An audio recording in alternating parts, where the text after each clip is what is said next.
زیادہ انسان خوشی کے لیے ترس رہا ہے، سب کچھ ہوتے ہوئے بھی انسان کے پاس خوشی نہیں ہے۔ اب غلطی کہاں پر ہوئی؟ انسان نے جس چیز میں خوشی تلاش کرنا شروع کی اور جس چیز کو خوشی کے حاصل کا ذریعہ سمجھا، وہ در حقیقت انسان کی غلط سوچ تھی، غلط فکر تھی۔ اب آج میں آپ کو قرآن و حدیث کی روشنی میں یہ سمجھاؤں گا کہ کچھ نہ ہو آپ کے پاس تب بھی آپ خوش کیسے رہ سکتے ہیں، اور بہت کچھ آپ کے پاس ہو تب بھی آپ خوش کیسے رہ سکتے ہیں، نقصان ہو جائے تب بھی خوش کیسے رہ سکتے ہیں، اور اللہ نواز دے تب بھی آپ کیسے خوش رہ سکتے ہیں۔ اللہ عز و جل اور اس کے پیارے حبیب صلی اللہ علیہ وسلم نے ہمیں اس کے سلسلے میں کیا قانون عطا فرمایا۔ تو پہلی چیز آپ ذہن کے اندر رکھیں کہ انسان کے پاس دنیا کی ساری چیزیں موجود ہوں، لیکن اگر اس کی فطرت میں چند چیزیں ہوں وہ خوش نہیں رہ سکتا۔ اس میں سے پہلی چیز ہے نیگیٹو تھنکنگ، نیگیٹو تھاٹ۔ اگر کسی انسان کی پوزیشن یہ ہے کہ وہ بدگمانی کا شکار ہو جائے اور اس کے اندر بدگمانی کی بیماری پیدا ہو جائے، تو سب کچھ ہوتے ہوئے بھی اس کی زندگی میں سکون نہیں رہے گا۔ میں اس کو ایگزامپل کے ذریعے سمجھاتا ہوں۔ ایک انسان صبح گھر سے نکلا، بائی واک نکلا، اب ایک گاڑی تیز رفتار آ رہی تھی اور وہ بندہ اس کی چپیٹ میں آ جاتا، لیکن اس ڈرائیور نے اپنی گاڑی کو سنبھالا اور اس آدمی کو بچا لیا اور ٹھوکر سے وہ انسان بچ گیا۔ اب اگر نیگیٹو تھنکنگ ہے تو وہ دن بھر منہ لٹکائے بیٹھے گا، میں مر جاتا تو میرے بچوں کا کیا ہوتا، میں مر جاتا تو میری بیوی کا کیا ہوتا، میں مر جاتا تو میرے کاروبار کا کیا ہوتا۔ یہ نیگیٹو تھنکنگ ہے۔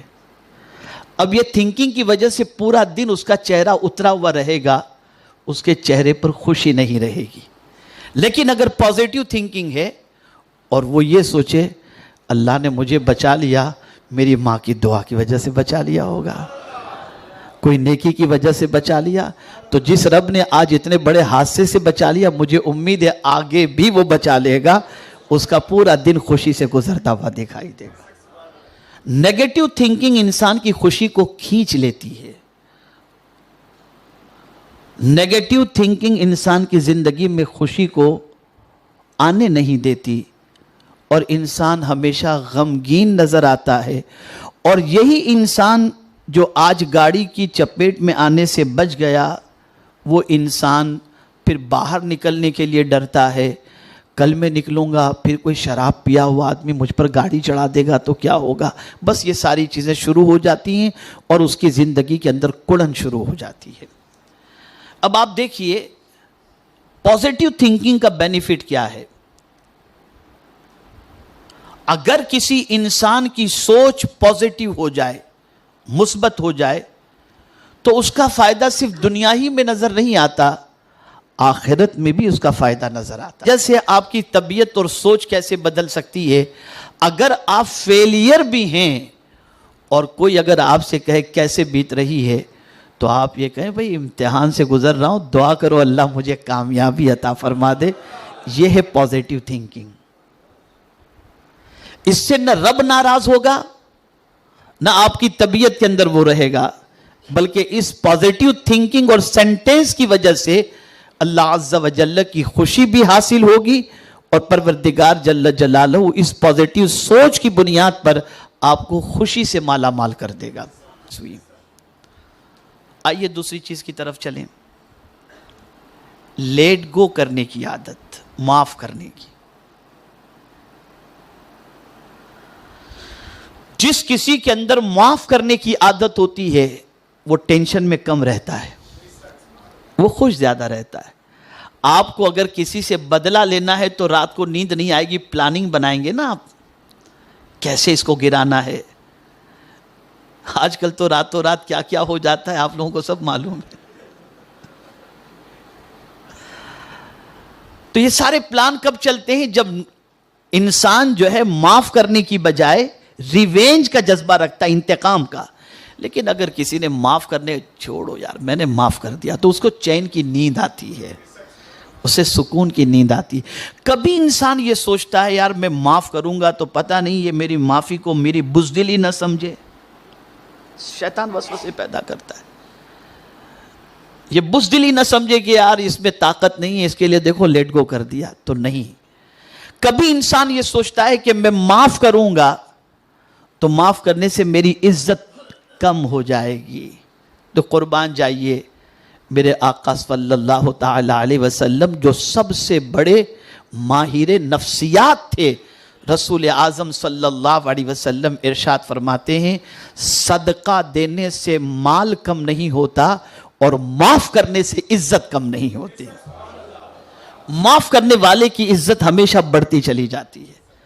اسی لیے پیغمبر اعظم صلی اللہ تعالی علیہ وسلم سے ایک صحابی نے پوچھا حضور میں اپنے غلام کو، اپنے خادم کو دن میں کتنی غلطی کرے تو میں اسے معاف کروں؟ سرکار خاموش رہے۔ وہ پلٹ کر دوسری طرف سے آیا، سرکار میں اپنے خادم کی کتنی غلطیاں دن میں معاف کروں؟ سرکار پھر خاموش رہے۔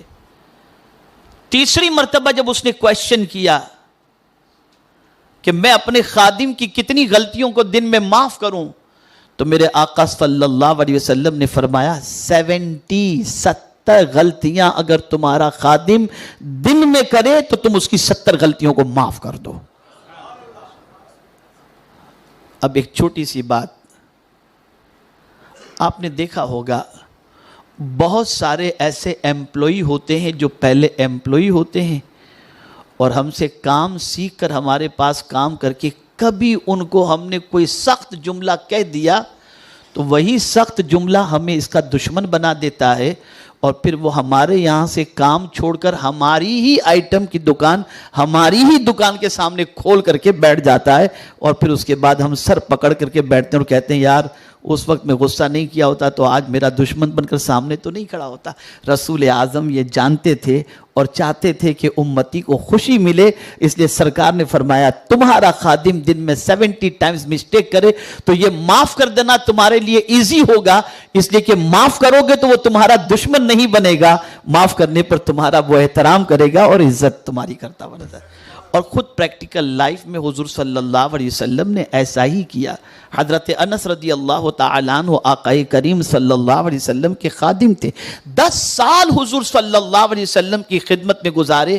حضرت انس رضی اللہ تعالیٰ عنہ فرماتے ہیں کہ اس 10 سال کے پیریڈ کے اندر میں نے بے شمار غلطیاں کی، لیکن حضور صلی اللہ علیہ وسلم نے کبھی مجھے اف بھی نہیں فرمایا، چنانچہ حضرت انس حضور پر جان قربان کرنے کے لیے تیار ہو گئے۔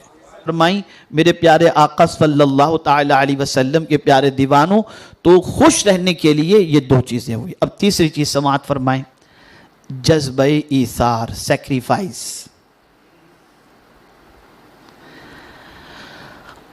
اس وقت پوری دنیا کے اندر ٹیکنالوجی کے سلسلے میں اگر آپ دیکھیں تو ویسٹرن ورلڈ کا جواب نہیں۔ ماڈرن ٹیکنالوجی جتنی بھی ہے، آپ دیکھیں گے اسپیس پر قدم رکھنے کی بات، چاند پہ قدم رکھنے کی بات، اسپیس کے حوالے سے کنٹرول کی بات، یہ ساری چیزیں اگر آپ دیکھیں تو ویسٹ ورلڈ جو ہے اس وقت وہاں پر آپ کو آگے نظر آئے گا، امریکہ ہے، یورپین کنٹریز ہے، یہ سب۔ لیکن یہ بات میری ذہن کے اندر محفوظ کر لیجئے کہ سب سے زیادہ سوسائڈ کرنے والے اور سب سے زیادہ ڈپریشن میں اگر دنیا میں کہیں کے لوگ آپ کو نظر آئیں گے تو یہ وہیں کے لوگ آپ کو نظر آئیں گے۔ تو سوال یہ پیدا ہوتا ہے، طاقت ان کے پاس ہے، پیسہ ان کے پاس ہے، اقتدار ان کے پاس ہے، سب کچھ ان کے پاس ہے، لیونگ سٹینڈرڈ ان کا ہائی ہے کہ آپ اگر امریکہ اور یورپین کنٹریز میں جائیں تو قبرستان میں جانے کے بعد بھی آپ کو ٹینشن نہیں رہے گا. آپ قبرستان دیکھیں گے تو گارڈن آپ کو نظر آئے گا. میں کبھی کبھی جاتا ہوں وہاں جانے کے بعد تو قبرستان کو دیکھیں گے تو آپ کو لگے گا جیسے گارڈن کے اندر لوگ سو رہے ہیں.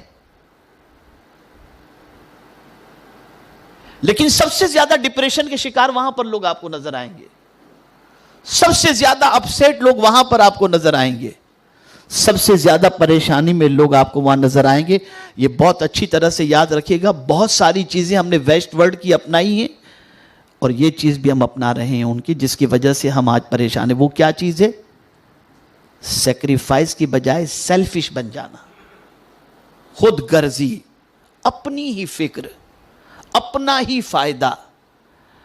جب یہ کسی انسان کی زندگی کے اندر داخل ہو جائے وہ بندہ خوشی سے محروم ہو جاتا ہے. سیلفش بننے کی وجہ سے انسان کو خوشی نہیں ملتی, سیکریفائس کی وجہ سے انسان کو خوشی ملتی ہے. اسے ہمیشہ کے لیے ذہن میں محفوظ کر لو. خود بھوکے رہ کر اوروں کو کھلانے میں جو مزہ ہے وہ پیٹ بھر کر کے کھانے میں مزہ نہیں ہے. میں آپ کو اگزامپل کے طور پہ بتاؤں, آپ کے دسترخوان پر قیمتی غذائیں موجود ہیں,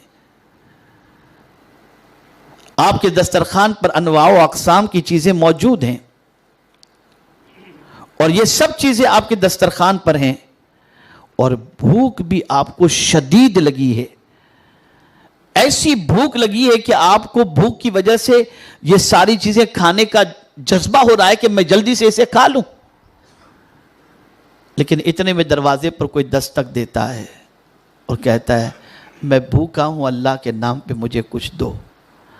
آپ نے سارا کھانا اٹھایا اور سب کچھ اٹھا کر کے اس بھوکے کو دے دیا. بھوکے نے لیا اور دیکھ کر کے خوشی کی اس کی انتہا نہ رہی اور اس نے کھانا شروع کیا اور دعائیں دینا شروع کیا. اللہ آپ کو سلامت رکھے, آپ کی اولاد کو سلامت رکھے, آپ کے کاروبار میں برکت عطا فرمائے, آپ کی بیماریوں کو دور فرمائے. یہ دعائیں اس نے دینا آپ کو شروع کر دی. تو میں آپ کو یقین کے ساتھ کہتا ہوں جو کھا کر آپ کو سکون ملنے والا تھا وہ سکون آپ کو اتنا نہیں ملتا جو کھلا کر کے آپ کو سکون مل رہا ہے, جو کھلا کر آپ کو سکون مل رہا ہے. اس لیے کہ سیکریفائز کے اندر اللہ عز و جل نے سکون رکھا ہے. سیکریفائز میں یہ وجہ تھی. اب آئیے ایک واقعہ میں آپ کے سامنے قرآن کی روشنی میں بتاؤں. آقا کریم صلی اللہ علیہ وسلم صحابہ کے ساتھ تشریف فرما تھے.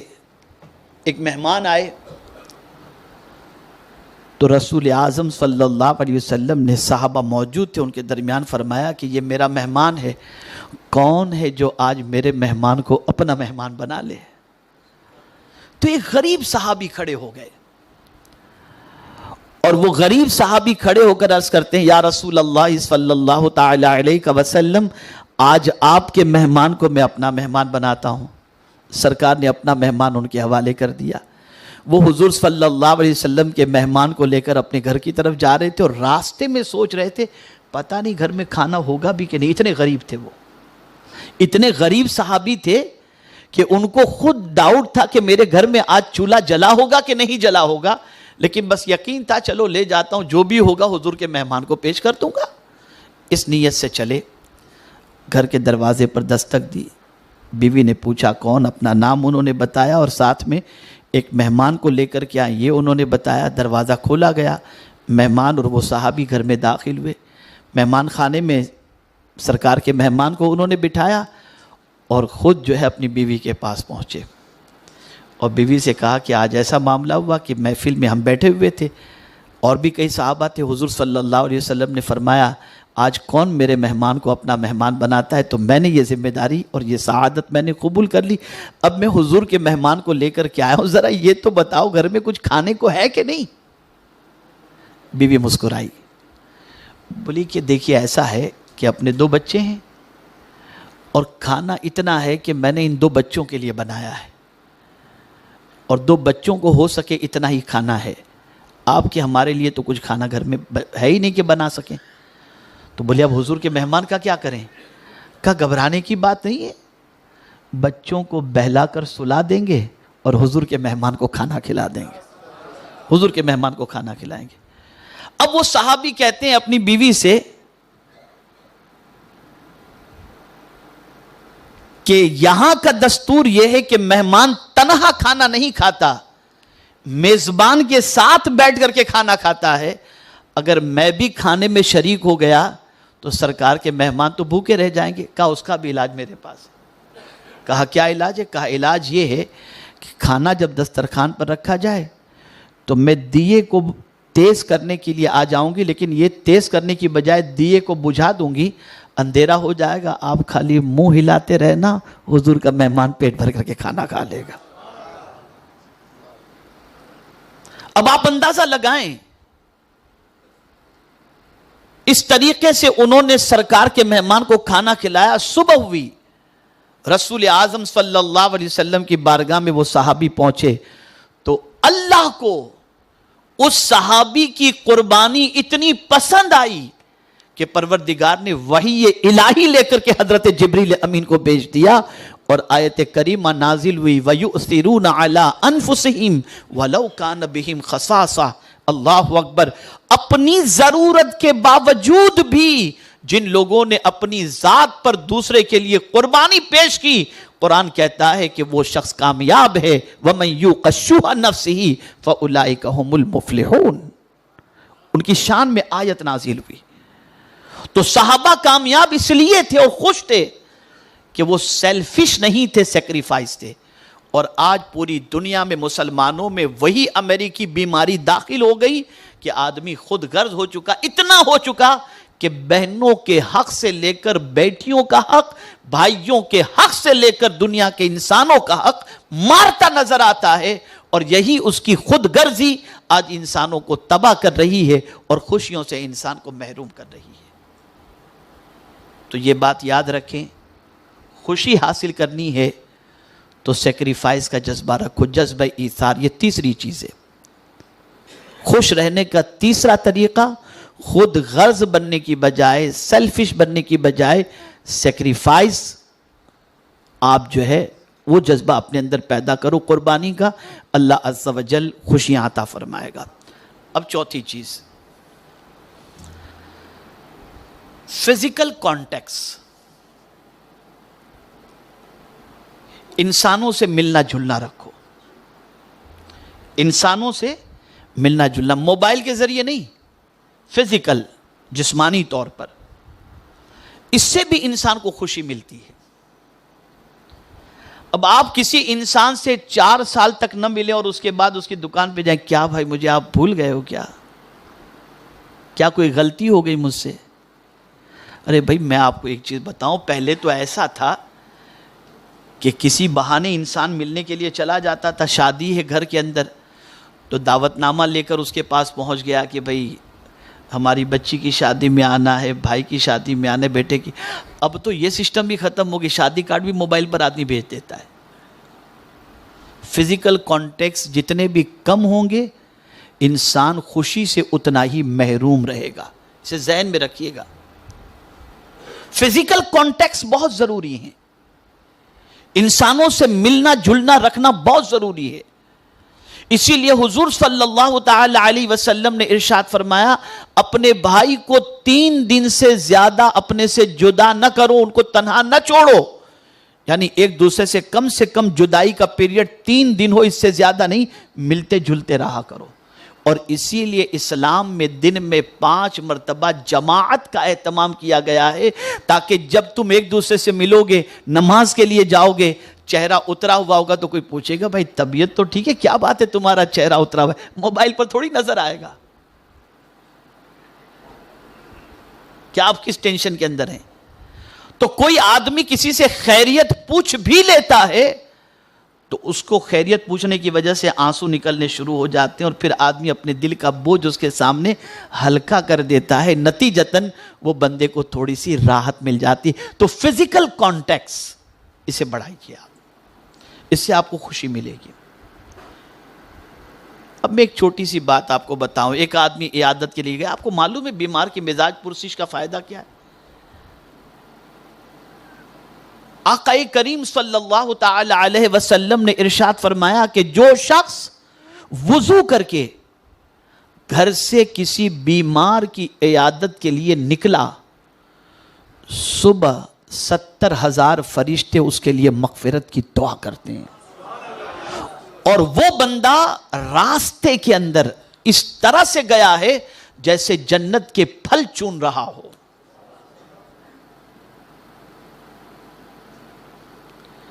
لیکن آج آدمی بیمار کی عیادت کے لیے گیا تو وہاں بھی اب کیٹیگری ہو گئی ہے، غریب بیمار ہے تو نہیں گئے، فون پر پوچھ لیا، ٹائم نہیں ملا، مصروفیت تھی۔ اور امیر اگر بیمار ہوا تو آدمی سوچتا ہے کہ نہیں جاؤں گا تو سوچے گا یار ایسے موقع پر بھی نہیں آیا، چلو ذرا چہرہ پٹی کرا کے آ جاؤ۔ پیورٹی نکل گئی۔ اللہ کے لیے، اس کے رسول کی رضا کے لیے اور حقوق انسانی کے اعتبار سے جانے کا جذبہ الا ماشاءاللہ۔ بلکہ میں نے تو بہت ساروں کو ایسوں کو بھی دیکھا ہے کہ اگر رات کو 2 بجے کسی کی بیماری کا فون آ جائے تو بولے یار اس کو اسی وقت بیمار ہونا تھا، میری نیند کی ستیاناز کر دی اس نے، یہ بھی کہتے ہوئے ملتے ہیں۔ یہ سیلفش بنا ہے۔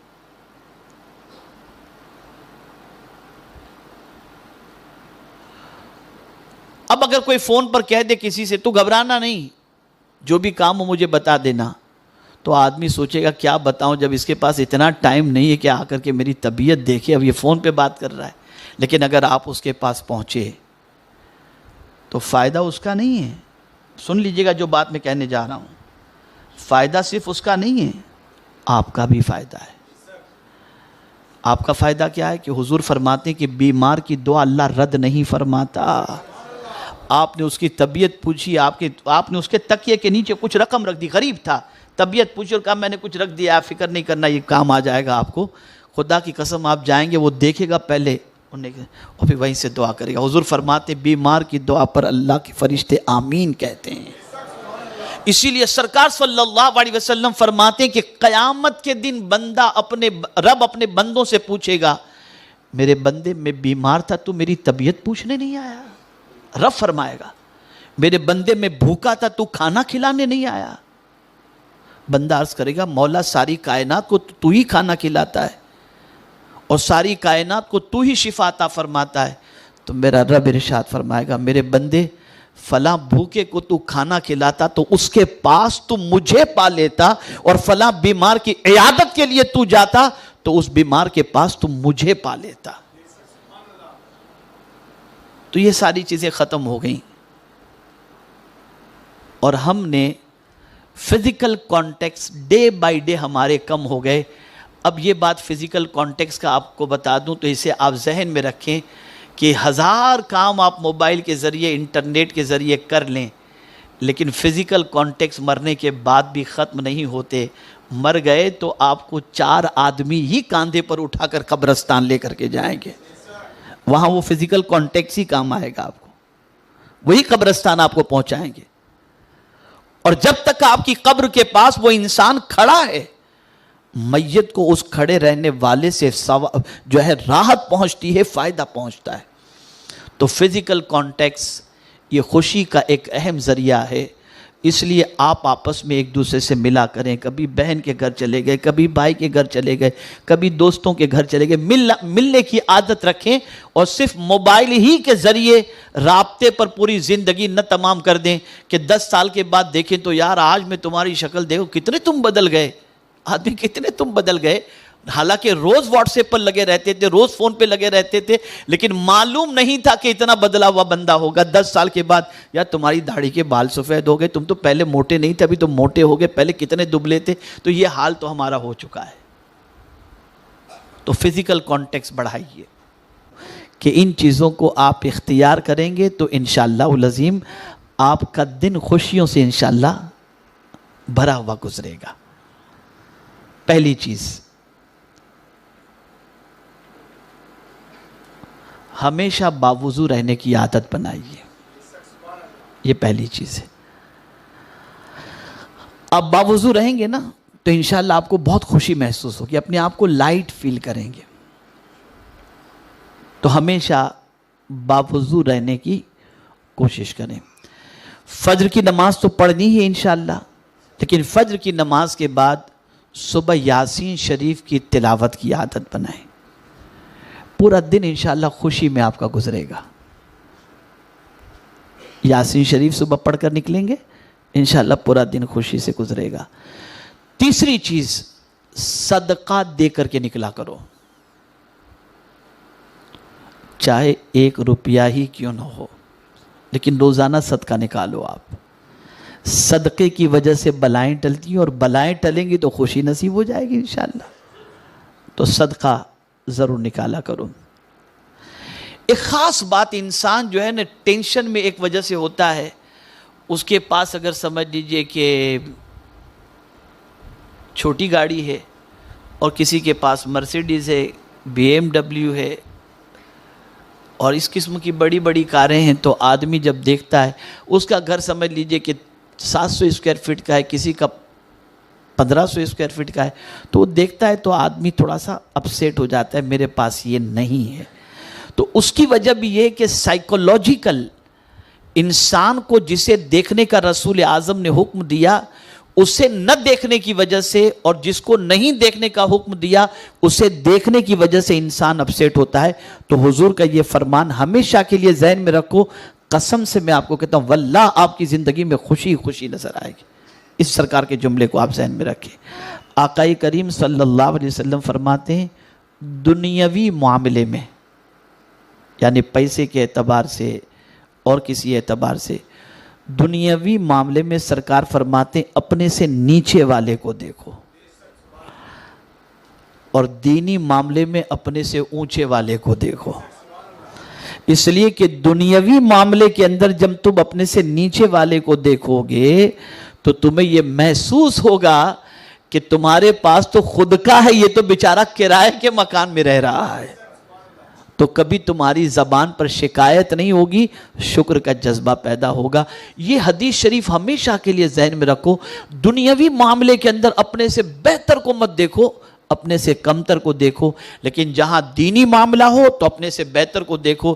یار میں تو بڑی مشکل سے 5 وقت کی نماز پڑھتا ہوں، یہ تو یار تہجد کا پابند ہے، اوابین کا پابند ہے، ہر 3 دن میں قرآن شریف ختم کرنے کا پابند ہے. تو جب دینی معاملے میں اس کو دیکھو گے تو اس کے جیسا بننے کا شوق پیدا انشاءاللہ ہوگا. تو دینی اعتبار سے اپنے سے بہتر کو دیکھو، دنیاوی اعتبار سے اپنے سے کمتر کو دیکھو. اسی طریقے سے ایک اور چیز، مصنوعی تقدس اور مصنوعی ہائی فائی لباس اور ہائی فائی زندگی مت گزارو.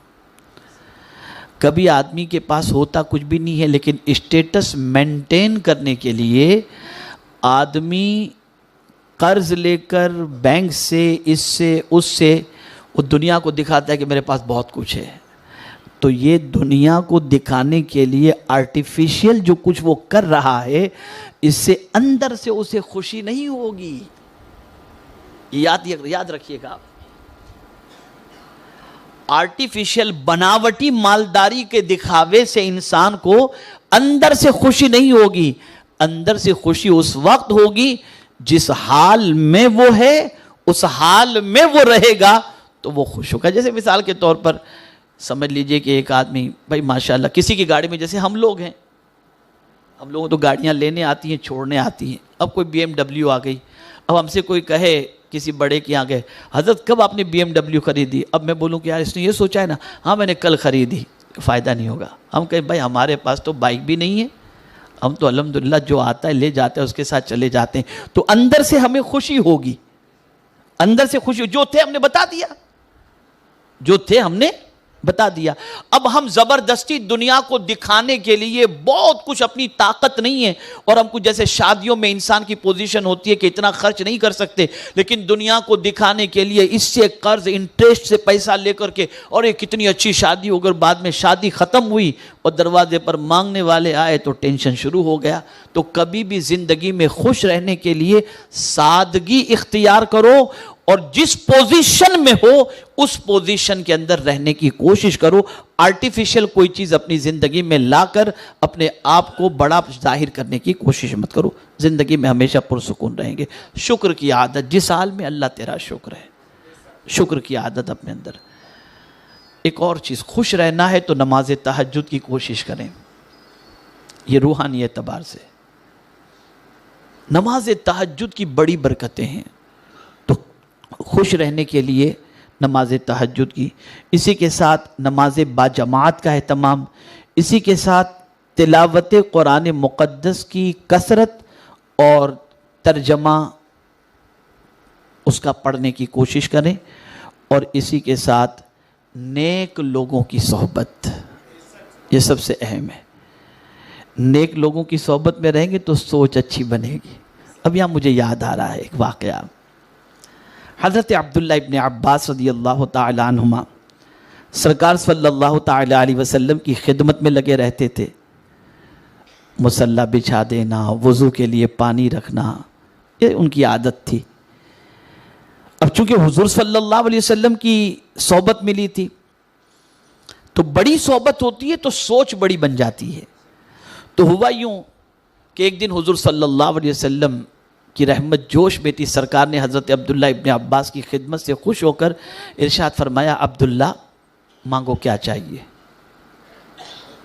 تو قربان جائیے، حضرت عبداللہ نے حضور کی صحبت پائی تھی نا، تو عرض کرتے ہیں حضور دعا کریں اللہ مجھے قرآن کا فہم عطا فرما دے، قرآن سمجھنے کی طاقت اور توفیق عطا فرما دے۔ سرکار نے دعا فرما دی۔ آج 1450 سال گزر گئے، سید المفسرین کی حیثیت سے کوئی اور نہیں ہے، حضرت عبداللہ ابن عباس ہیں۔